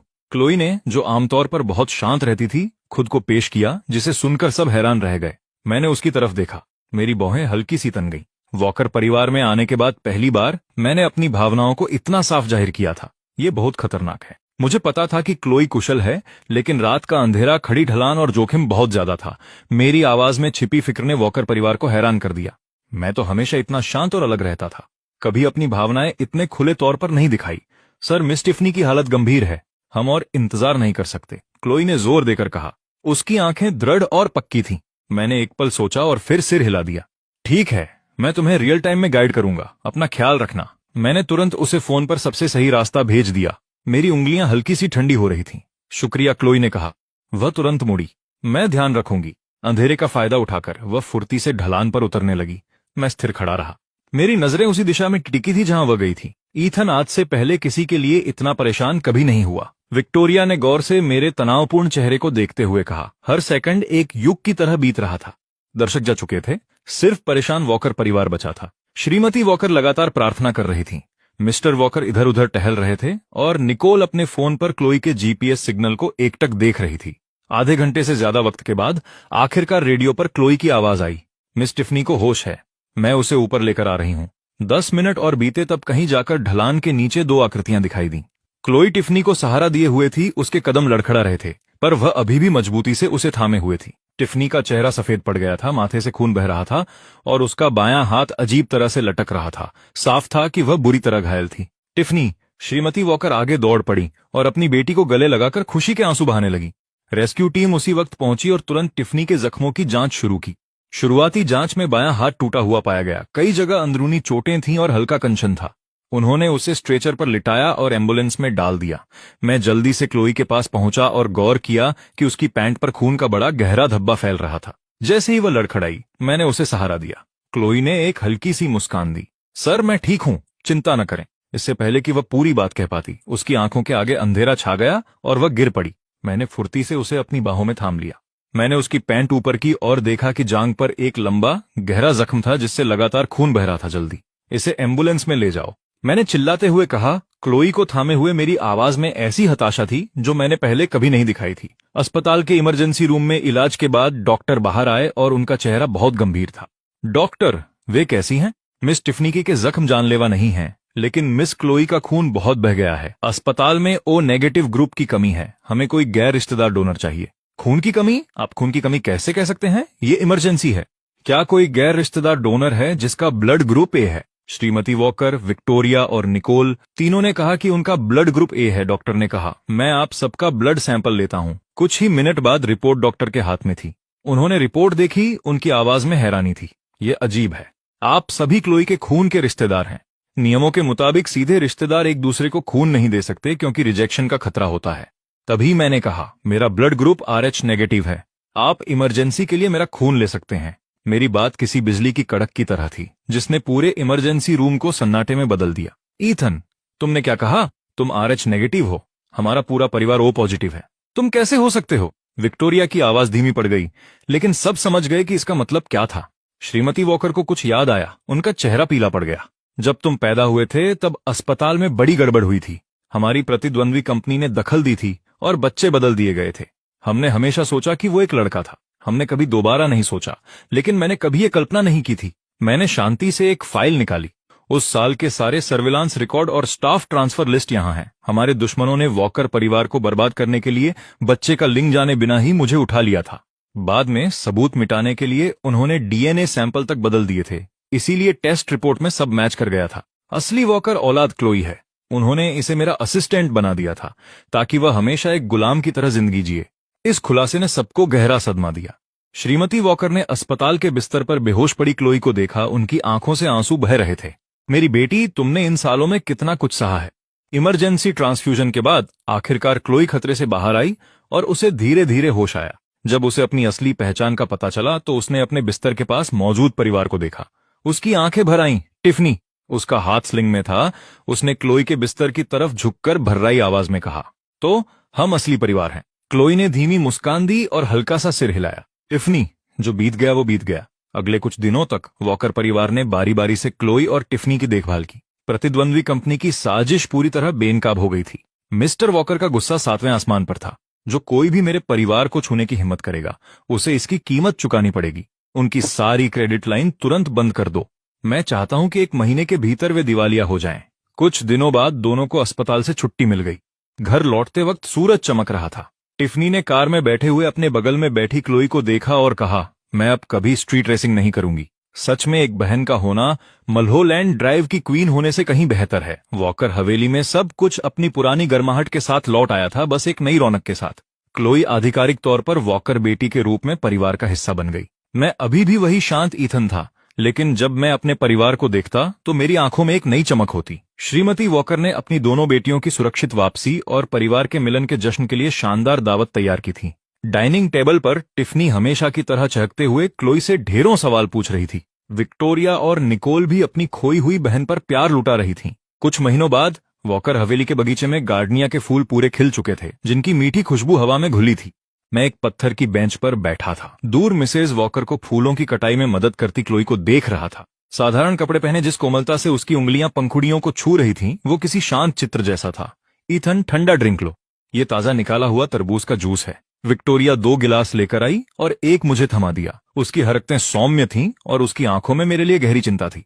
उस रात मुल्होलैंड ड्राइव के बाद से जब मैंने सटीक लोकेशन दी और अस्पताल में क्लोई को इमरजेंसी ब्लड चढ़ाया, तब से उसका नजरिया बदल गया था। अब वो छोटे भाई के लिए बड़ी बहन वाला लाड़ नहीं था, बल्कि सम्मान और एक अवर्णनीय कोमलता का मिश्रण था। मैंने गिलास लिया और उसे धन्यवाद कहा। मैंने अभी एक घूंट ही लिया था कि टिफनी हाथ में नया गेम कंट्रोलर लिए दौड़ती हुई आई। ईथन, मेरे साथ कुछ राउंड खेलो। उसका बायां हाथ पूरी तरह ठीक हो चुका था और उसका व्यक्तित्व हमेशा की तरह चुलबुला था, पर मुझे देखते ही बड़ी बहन वाली वो पुरानी हेकड़ी गायब थी। उसकी जगह एक किशोरी जैसी झिझक आ गई थी। निकोल पास की एक बेंच पर बैठी थी। उसके लैपटॉप पर एक optimize mountain rescue route plan खुला था, जिसे उसने अभी पूरा किया था। मुझे देखते ही उसने धीरे से कहा, ईथन, जरा ये देखो, पिछली बार तुमने जो फॉल्ट ट्रेजेक्ट्री डेटा कैलकुलेट किया था वो बहुत काम आया। मैंने उसके आधार पर कुछ और चीजें जोड़ी हैं, शायद भविष्य में ये और लोगों की मदद कर सके। उसकी आवाज कोमल थी और उसकी नजर में साफ तौर पर प्रशंसा झलक रही थी। तभी मुझे समझ आया कि वॉकर परिवार की तीनों बहनों के मन में मेरे लिए क्या है। ये भावनाएं मुल्होलैंड ड्राइव पर हुए उस जीवन मरण वाले बचाव से उपजी थीं, उस कठिन परिस्थिति में एक दूसरे को दिए गए समर्थन से। इसका खून के रिश्तों या ओहदे से कोई लेना देना नहीं था, ये सिर्फ शुद्ध स्नेह था। लेकिन मेरा दिल तो पहले से ही क्लोई से भरा हुआ था। उसके निस्वार्थ बचाव से लेकर अस्पताल के उस संघर्ष तक उसकी हिम्मत और कोमलता मेरी आत्मा में गहराई से बस गई थी। क्लोई ने शायद ये हलचल देखी और मुस्कुराते हुए पास आई। उसके हाथ में आम का एक ताजा कटा टुकड़ा था। ईथन, इसे चखो, ये अभी कटा है। उसने आम मेरे होठों के पास रखा। उसकी आंखों में वो कोमलता किसी झरने जैसी साफ थी, जिसमें एक ऐसी समझ थी जो सिर्फ हम दोनों के बीच थी। विक्टोरिया ने हमें देखा और कहा, क्लोई, अब तुम वॉकर परिवार का खजाना हो। अगर किसी ने तुम्हें तंग करने की हिम्मत की तो हम तीनों उसे कभी माफ नहीं करेंगी। सूरज की सुनहरी किरणों ने बगीचे को नहला दिया था और घास पर हमारी परछाइयां लंबी खिंच रही थीं।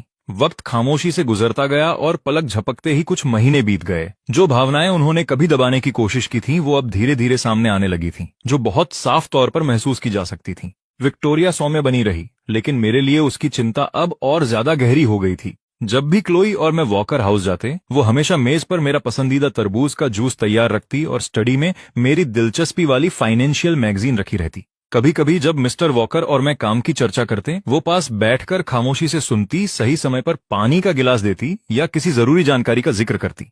जब मैं गहराई से सोच रहा होता तो उसकी ये भागीदारी बेहद सूक्ष्म और मददगार होती थी।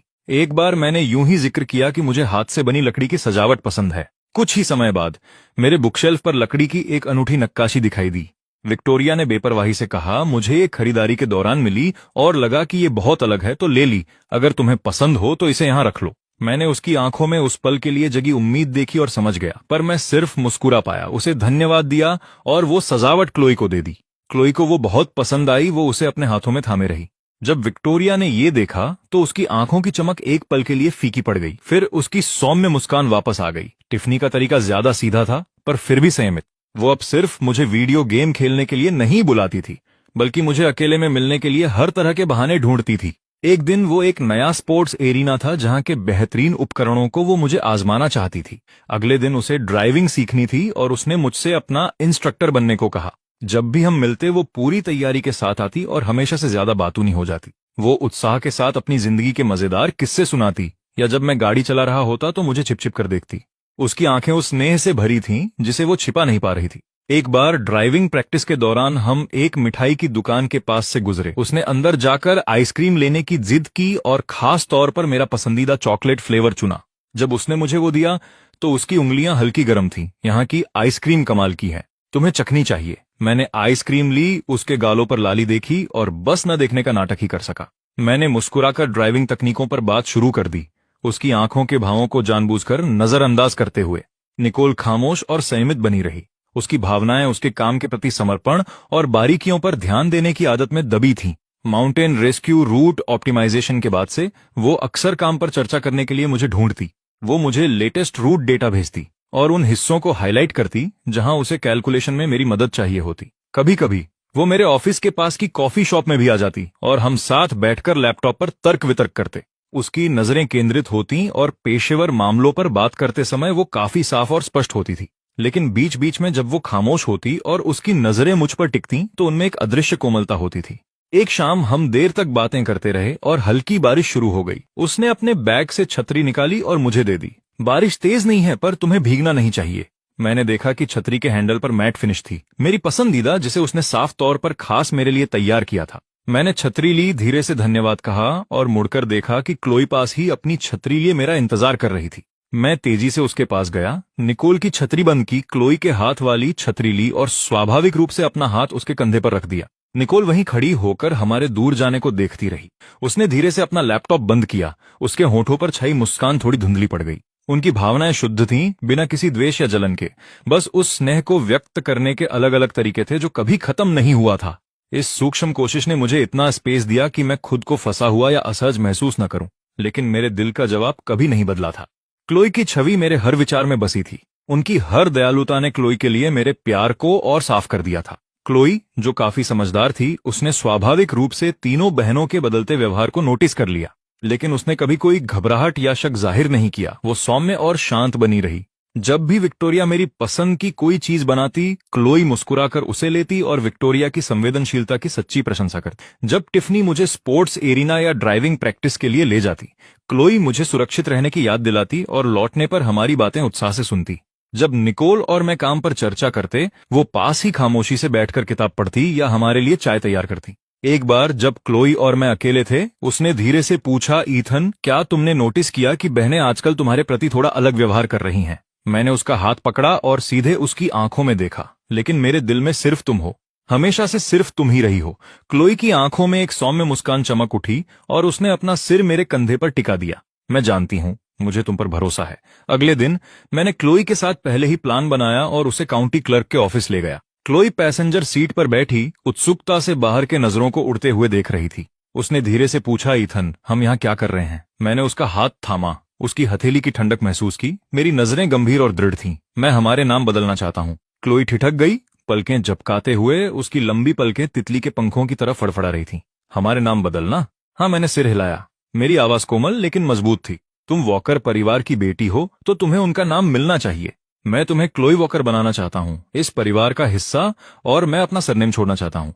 मैं बस ईथन रहूंगा, सिर्फ तुम्हारा ईथन, ताकि मैं उम्र भर तुम्हारी रक्षा कर सकूं और तुम्हें सुरक्षित रख सकूं, बिना किसी और ध्यान भटकाने वाली चीज के। क्लोई की आंखें तुरंत नम हो गईं। आंसू छलक आए, लेकिन वो मुस्कुरा उठी। उसने जोर से सिर हिलाया। उसकी आवाज भावनाओं से भर गई। मैं तुम्हारी बात मानूंगी ईथन। अब से मैं क्लोई वॉकर हूं और सिर्फ तुम्हारी क्लोई वॉकर रहूंगी। नाम बदलने की प्रक्रिया सुचारू रही। जिस पल उसे अपना नया आईडी कार्ड मिला, क्लोई ने उसे सावधानी से थामा। उसकी उंगलियां बार बार क्लोई वॉकर नाम पर घूम रही थीं। उसकी आंखों में एक खुशनुमा मुस्कान थी। ऑफिस की खिड़की से सूरज की रोशनी छनकर आ रही थी, उसके चेहरे को रोशन कर रही थी, और उसकी आंख के पास वाला तिल और साफ दिख रहा था।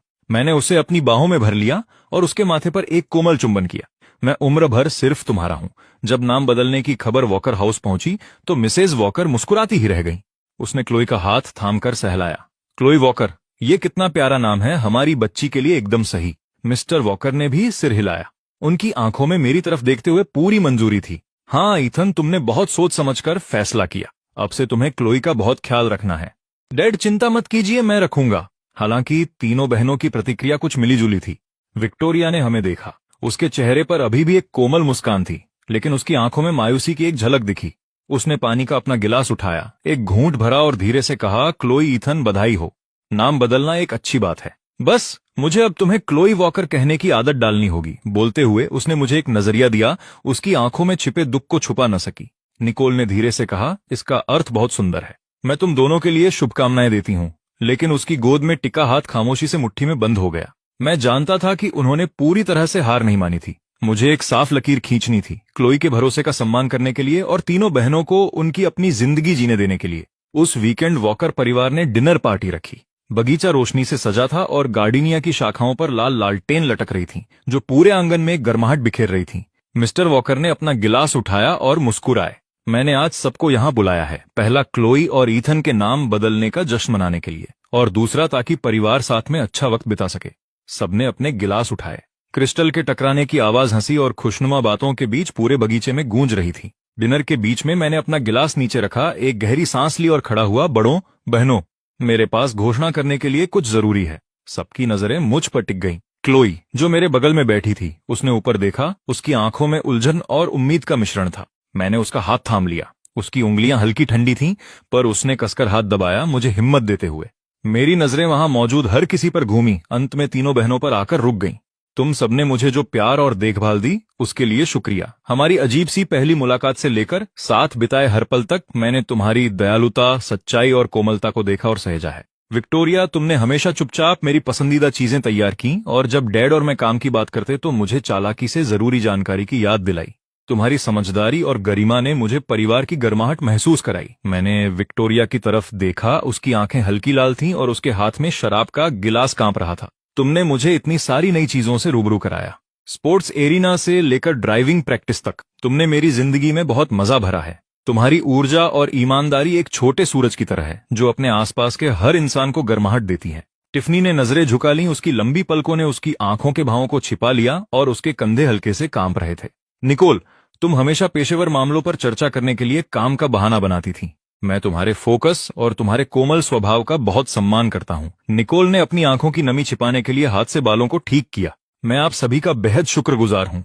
मेरी आवाज धीमी थी पर दृढ़। मेरे दिल में तुम हमेशा क्लोई की प्यारी बहनें रहोगी और तुम हमेशा मेरी बहनें रहोगी। मैं इस पारिवारिक बंधन को हमेशा संजो कर रखूंगा और मैं क्लोई का बहुत ख्याल रखूंगा। यह कहने के बाद मैंने और देर नहीं की।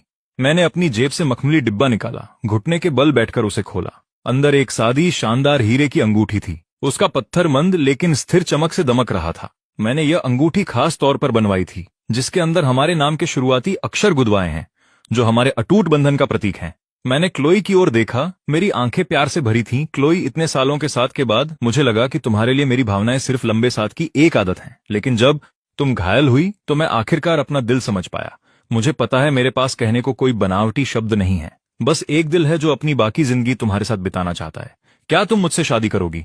क्लोई पूरी तरह दंग थी, उसकी आंखों से आंसू बहने लगे। उसने जोर से सिर हिलाया, उसकी आवाज भावनाओं के कारण रुंध गई थी। मैं तैयार हूं, मैंने खड़े होकर धीरे से अंगूठी उसकी उंगली में डाली और उसे कसकर गले लगा लिया। उसका शरीर कांप रहा था जब उसने मेरी कमर को थाम लिया, जैसे वह खुद को मुझसे एक कर लेना चाहती हो। मिसेज वॉकर की आंखें पहले से ही लाल थीं। उन्होंने मिस्टर वॉकर का हाथ थामकर दोहराया, यह बहुत खूबसूरत है, वाकई बहुत खूबसूरत। हाँ, मिस्टर वॉकर ने राहत भरी मुस्कान के साथ कहा और चुपके से अपनी आस्तीन से आंखें पोंछी। बच्चों की मुश्किलें आखिरकार खत्म हुई। अब से हमारा परिवार वाकई पूरा हुआ। विक्टोरिया आगे आई और उसने धीरे से मेरे कंधे पर हाथ रखा। उसके चेहरे पर सच्ची राहत झलक रही थी। मैं तुम दोनों के खुश रहने की कामना करती हूँ। शुक्रिया विक्टोरिया, मैं क्लोई का बहुत ख्याल रखूंगा। टिफनी भी आई, उसकी आंखें थोड़ी लाल थीं, लेकिन उसकी मुस्कान सच्ची थी। ईथन, बेहतर होगा कि तुम मेरी बहन के साथ अच्छे से रहो। उसने प्यार से क्लोई के गाल नोचे। दोनों बहनों ने एक दूसरे को देखा और मुस्कुरा दी। उनके बीच की सारी दूरियां पिघल गईं। चिंता मत करो टिफनी। निकोल ने चश्मा ठीक किया और धीमी आवाज में कहा, क्लोई, ईथन, मैं तुम्हारे सुखी जीवन की कामना करती हूँ। अब से हम सब एक परिवार हैं। उसका लहजा कोमल था, लेकिन अब उसमें शांति और सच्चाई थी। क्लोई और मैंने एक दूसरे को देखा। हमारी आंखें कृतज्ञता और खुशी से भरी थीं। मैं जानता था कि तीनों बहनों ने वाकई सब कुछ भुला दिया है और उनका आशीर्वाद अनमोल था। आने वाले दिनों में हमने अपनी शादी की योजना बनानी शुरू की। क्लोई ने कहा कि उसने हमेशा धूप में फूलों की खुशबू के बीच दोस्तों और परिवार के आशीर्वाद के साथ एक लंबी शादी का सपना देखा था। ठीक है, मैंने तुरंत सहमति दे दी।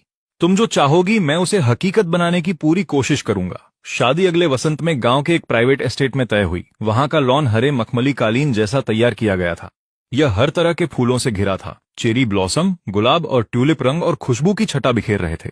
हमने बगीचे के किनारे गार्डनियर्स के फूल भी लगाए, जो वॉकर परिवार के बगीचे का संकेत थे और हमारे शुद्ध व लंबे प्यार का प्रतीक। शादी की तैयारियों में तीनों बहनों ने मदद की पेशकश की। विक्टोरिया ने बारीकियों पर ध्यान देते हुए शादी के शेड्यूल और मेहमानों के स्वागत की जिम्मेदारी ली और हर छोटी बात का ख्याल रखा। उसने खुद पार्टी के तोहफे चुने, उन्हें मेहमानों की पसंद के मुताबिक कस्टमाइज किया और सीटिंग चार्ट को भी बार बार ठीक किया ताकि हर कोई सहज महसूस करे। उसने बेहतरीन फूल वालों से भी बात की ताकि शादी वाले दिन फूल ताजा भरे हुए और खुशबूदार रहें। टिफनी, जो फुर्तीली और चुलबुली थी, उसे बैंड बुक करने और माहौल बनाने की जिम्मेदारी दी गई ताकि शादी एक उत्सव बन जाए। उसने रोमांटिक संगीत बजाने वाले बैंड को चुना और कई इंटरैक्टिव गेम्स तैयार किए ताकि सभी मेहमान हिस्सा ले सकें और मजा करें। उसने शादी के साइन बोर्ड भी खुद डिजाइन किए और उन्हें प्यारे फॉन्ट और इलस्ट्रेशन के साथ सजाया, जो बहुत निजी और वार्म महसूस हो रहा था। डेटा एनालिटिक्स और कोऑर्डिनेशन की महारत के साथ बजट और स्टाफ संभालने की जिम्मेदारी संभाली ताकि सब कुछ व्यवस्थित रहे। उसने किसी भी आपात स्थिति के लिए बैकअप प्लान भी तैयार रखा था। उसने हर खर्च को दर्ज करते हुए विस्तृत स्प्रेडशीट बनाई और स्टाफ को काम सौंपा ताकि शादी बिना किसी बाधा के पूरी हो। उन्हें इधर उधर काम करते देख क्लोई मेरे कंधे पर टिक गई और धीरे से बोली, ईथन, मैं बहुत खुश हूं कि मेरी बहनें यहां हैं। मैंने उसे कसकर पकड़ लिया। हाँ, वे सब बहुत अच्छी हैं। हमें भविष्य में उनके साथ अच्छा व्यवहार रखना होगा। शादी के दिन मौसम बेहतरीन था। धूप खिली थी और मंद मंद हवा चल रही थी। एस्टेट को बहुत खूबसूरती से सजाया गया था और फिजा में खुशी घुली थी। मेहमान आने लगे थे, उनके चेहरों पर आशीर्वाद और मुस्कान थी। मिस्टर और मिसेज वॉकर औपचारिक कपड़ों में मेहमानों का गर्मजोशी से स्वागत कर रहे थे। उनकी आंखों की खुशी छिपाए नहीं छिप रही थी। क्लोई एक साफ सफेद गाउन में, जिसका घूंघट उसकी गर्दन को घेरे हुए था, गार्डनियस और सफेद गुलाब का गुलदस्ता लिए पिता के साथ धीरे धीरे मेरी ओर बढ़ रही थी। उसके गाउन की ट्रेल बहुत लंबी थी, जो लॉन पर खिली हुई बर्फ जैसी लग रही थी। उसके चेहरे पर हल्का मेकअप था, आंखें कोमल थीं, होठों पर शर्मीली मुस्कान थी और उसकी नजरें सिर्फ मुझ पर थीं। लॉन के रेड कारपेट पर गुलाबी पंखुड़ियां बिछी थीं और बैंड रोमांटिक धुन बजा रहा था। सूरज की रोशनी उस पर पड़ रही थी, जिससे वह किसी देवदूत जैसी लग रही थी। मेरा दिल जोर से धड़कने लगा और मैं बस उसे ही देखे जा रहा था। मुल्होलैंड ड्राइव पर हमारी पहली मुलाकात से लेकर इस पल तक सब कुछ मेरी आंखों के सामने तैर गया। उसका साहस, उसकी कोमलता, उसका भरोसा, सब मेरे दिल में बसा था। मैं काले सूट में खड़ा था, उसके पसंदीदा फूल सूरजमुखी का गुलदस्ता लिए, जो रोशनी और गर्मी का प्रतीक था। मिस्टर वॉकर ने क्लोई का हाथ मेरे हाथ में दे दिया। ईथन, क्लोई हमारे परिवार का खोया हुआ खजाना है। मैं इसे तुम्हें सौंप रहा हूं। तुम्हें इसका ख्याल रखना होगा और जिंदगी भर प्यार करना होगा। मैंने क्लोई का हाथ कसकर थाम लिया। मेरी आवाज में दम था, मैं मरते दम तक निभाऊंगा। मैं अपना जीवन इसे सुरक्षा देने, संजोने और प्यार करने में बिताऊंगा और कभी इसका साथ नहीं छोड़ूंगा। मिस्टर वॉकर ने संतुष्टि से सिर हिलाया और मिसेज वॉकर के पास अपनी सीट पर लौट आए। दोनों ने एक दूसरे को देखकर मुस्कान बांटी। वे बहुत संतुष्ट थे। शादी की रस्म शुरू हुई। पंडित ने हमारे सामने खड़े होकर धीरे से पूछा, ईथन, क्या तुम क्लोई वॉकर को अपनी पत्नी के रूप में स्वीकार करते हो? अच्छे और बुरे वक्त में, अमीरी और गरीबी में, बीमारी और स्वास्थ्य में, जिंदगी भर साथ निभाने का वादा करते हो? मैं करता हूं। मेरी आवाज साफ और दृढ़ थी। मेरी नजरें क्लोई पर थीं, जिनमें उसके लिए गहरा प्यार था। मैं जानता था कि ये दो शब्द सिर्फ वादा नहीं, बल्कि जिंदगी भर का प्रण है। क्लोई वॉकर, क्या तुम ईथन को अपना पति मानती हो? अमीरी और गरीबी में, बीमारी और सेहत में उसे प्यार करने और संजोने का वादा करती हो? क्लोई ने मुझे देखा। उसकी आंखों में आंसू थे, पर वह शुद्ध खुशी से मुस्कुरा रही थी। मैं मानती हूं, उन सादे शब्दों में जिंदगी भर का साथ निभाने की ताकत थी। उसकी आंख से एक आंसू उसके सफेद गाउन पर मोती की तरह गिरा। हमने अंगूठियां बदली। मैंने धीरे से क्लोई की उंगली में अंगूठी डाली और उसने मेरे लिए भी ऐसा ही किया। जिस पल हमारी उंगलियां छुईं, एक गर्म और स्थिर धारा हमारे बीच गुजरी। उस छोटी अंगूठी ने हमारी जिंदगियों को हमेशा के लिए बांध दिया। अब मैं तुम्हें पति पत्नी घोषित करता हूं। ईश्वर करे तुम दोनों साथ में लंबा और खुशहाल जीवन जियो। पंडित के इतना कहते ही चारों तरफ तालियों और चीयर्स की गूंज सुनाई दी। रंगीन गुब्बारे आसमान में तैर गए और चारों तरफ खुशियां छा गईं।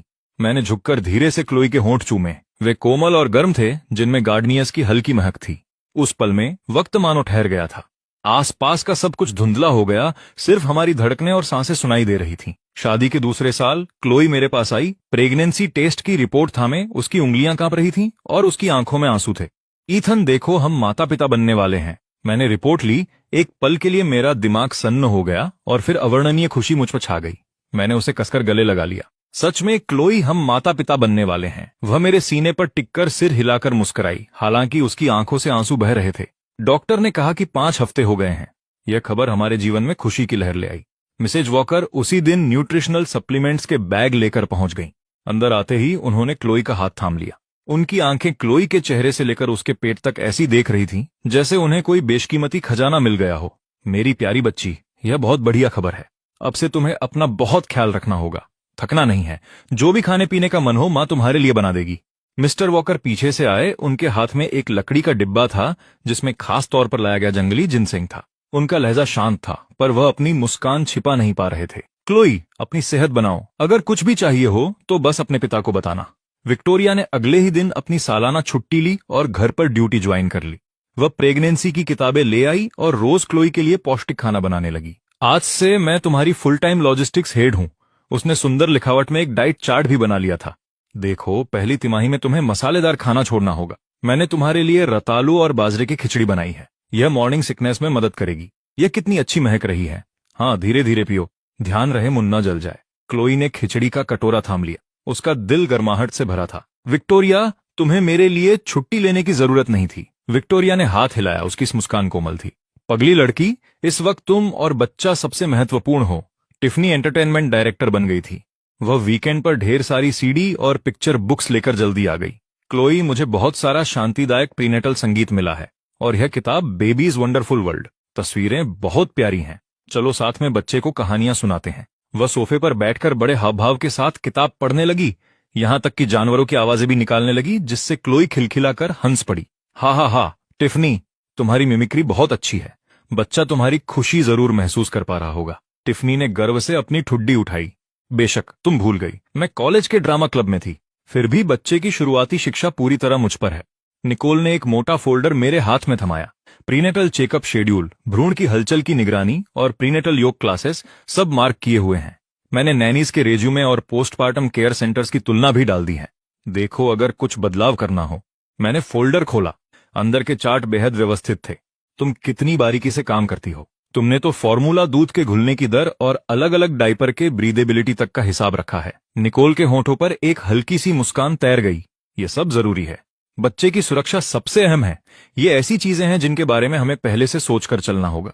क्लोई की प्रेगनेंसी की शुरुआती लक्षण बहुत ज्यादा गंभीर नहीं थे, पर उसे अक्सर थकान और नींद महसूस होती थी। मैंने अपने काम के शेड्यूल से ज्यादातर फालतू काम हटा दिए ताकि मैं समय पर घर आ सकूं और उसके साथ रह सकूं। हर रात मैं धीरे से अपना सिर उसके पेट पर रख देता, अंदर की हलचल सुनने की कोशिश करता और उस नन्ही सी जान के बढ़ने की कल्पना करता। क्लोई मुस्कुराती और मेरे बालों में हाथ फेरती। उसकी आंखों में ढेर सारे सपने होते। ईथन, तुम्हें क्या लगता है, बच्चा तुम्हारी तरह होगा या मेरी तरह? मैंने उसका हाथ पकड़ा और अपनी हथेलियों में दबाया। मैं उम्मीद करता हूं कि बच्चा तुम्हारी तरह हो, विनम्र और दयालु, और अगर उसकी आंखें तुम्हारी जैसी हुई तो वो बहुत सुंदर होगा। वह मुस्कुराई। उसकी आंखों के कोने मुड़ गए। चांदनी में उसका चेहरा बेहद कोमल लग रहा था। खैर, मुझे उम्मीद है कि बच्चा तुम्हारी तरह हो, बहादुर और जिम्मेदार, ताकि वो भविष्य में खुद की रक्षा कर सके। जैसे जैसे हफ्तों बीते, क्लोई का पेट बड़ा हो गया और हिलना डुलना मुश्किल होता गया।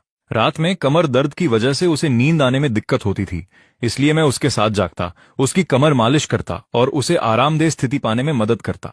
सुनो ईथन, तुम्हें मेरे साथ जागने की जरूरत नहीं है। तुम्हें कल काम पर भी जाना है। मैंने सिर हिलाया और धीरे से उसकी कमर की मालिश करना जारी रखा। सब ठीक है। जब तुम असहज हो तो मैं भला कैसे सो सकता हूँ? वैसे भी यहाँ तुम्हारे और बच्चे के साथ रहना मुझे खुशी देता है। कभी कभी उसे किसी पुरानी पूरी रात खुलने वाली दुकान के वॉन्टन खाने का मन होता और मैं कोट पहनकर उन्हें लेने दौड़ पड़ता। गरम सूप लेकर वापस आना और उसे संतोष के साथ खाते देखना खुद खाने से कहीं ज्यादा मीठा लगता था। क्या ये अच्छा है? अगर कम है तो मैं और ले आ सकता हूँ। क्लोई ने सिर हिलाया। उसकी आंखों में ढेर सारा भरोसा था। ये बहुत स्वादिष्ट है। तुम्हारे लाए हुए खाने का स्वाद हमेशा सबसे बेहतर होता है। मैं जानता था कि आगे का रास्ता लंबा है और शायद तूफान भी आए, लेकिन जब तक मेरे पास ये परिवार, ये प्यार है, तब तक मेरे अंदर हर मुश्किल का सामना करने का साहस है। प्यार से बुनी ये खुशी आंगन में खिले गार्डनिए के फूलों की तरह होगी, जो साल दर साल महकती रहेगी और हमारी बाकी की पूरी जिंदगी के हर दिन को रोशन करती रहेगी।